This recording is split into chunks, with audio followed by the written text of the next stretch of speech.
the homeless teen who graduated first in his class. Hook, he did homework in a car and still became valedictorian. Section 1, the quiet kid no one noticed. Most students at Ridgeview High knew Evan Miller as the quiet kid who always sat in the back of the classroom. He never hung out after school. He never joined clubs. He ate lunch alone. What no one knew was that Evan didn't go home after school. Because he didn't have a home. Every night, he and his mother slept in an aging blue sedan parked behind a grocery store. His mom worked 2 low-paying jobs, and after they were evicted, the car became their shelter.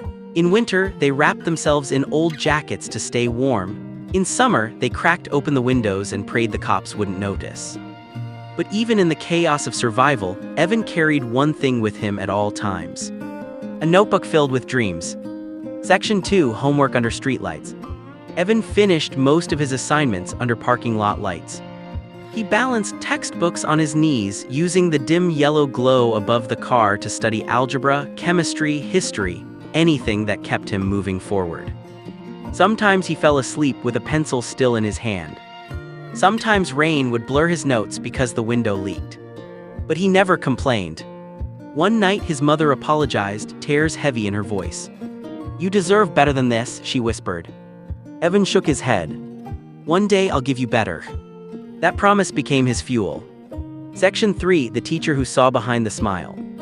Evan kept his situation secret, but exhaustion eventually betrayed him. Dark circles, missed breakfasts, a jacket that was far too thin for winter.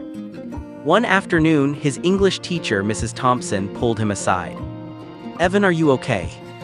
For a moment, he wanted to lie, but something in her gentle tone broke his silence. He told her everything: the car, the cold nights, the fear of being discovered and taken away. Mrs. Thompson didn't pity him.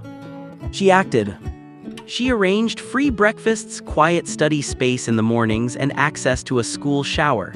She even talked to the principal privately, securing a grant that provided school supplies and clothing without exposing him to embarrassment. For the first time, Evan didn't feel invisible. Section 4, the rise no one expected. With stability came focus. With focus came results. Evan's grades skyrocketed. His teachers noticed his brilliance, his essays read like novels, his math scores were nearly perfect, and he spent lunch tutoring other students. Word spread. That quiet kid in the back, he's a genius.